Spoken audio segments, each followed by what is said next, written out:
We sitting here, I'm supposed to be the franchise player, and we're in here talking about practice. I mean, listen, we talking about practice.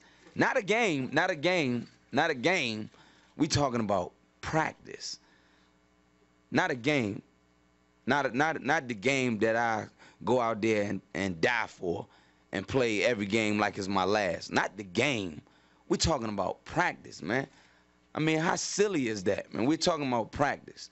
I know I'm supposed to be there. I know I'm supposed to lead by example. I know that. And I'm not shoving it aside, you know, like it don't mean anything. I know it's important. I do. I honestly do. But we talking about practice, man. What are we talking about? Practice? Never gets old. And now we're talking careers, as in the end of Allen Iverson. Slam Magazine reported earlier this week Iverson will announce his retirement in the coming days. Wait, you say, didn't AI already retire? Well, no, I say, not officially. But his manager tells NBA TV the decision was made some time ago. It's the upcoming announcement that is new. Wouldn't be a surprise. He's 38, last played professionally in Turkey in 2011, last played in the NBA a year before that. Nonetheless, in March, he indicated he was still open to a return. So barring a last-minute call from an NBA team, Iverson's Hall of Fame resume will include 11 All-Star selections, 4 scoring titles, a league MVP trophy, and hundreds upon hundreds of broken ankles left in his wake. There will be lots of time to talk about Allen Iverson's legacy between now and the day he's enshrined in Springfield at the Hall of Fame. But for you, a guy who played against him for years and years, what's the first thing that comes to mind about a game night when AI's on the other side? You know, fortunately for me, he played that position point guard, and it was up to basically the point guards I played with. But the game plan as a team to try to stop Allen Iverson, it was basically impossible because, you know, what do you take away?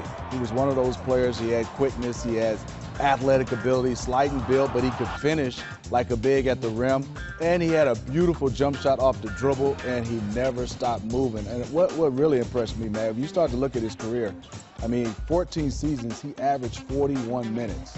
Being able to take the bump, physical play, he didn't shy away from that. And then also, he was a trendsetter on and off the court. I mean, he took the game of basketball where at that time, kind of the big man was dominating. You're talking about a player, they say 6 feet, around 5'11", 160 pounds, that just took over the entire league. You had people definitely going out wanting to watch him. I mean, off the court, you know, he had his own style, and everybody picked up on that style. So you're talking about a trendsetter in the NBA and in pop culture, one of the best ever to ever do it. And a lot of points he scored, and he was a winner.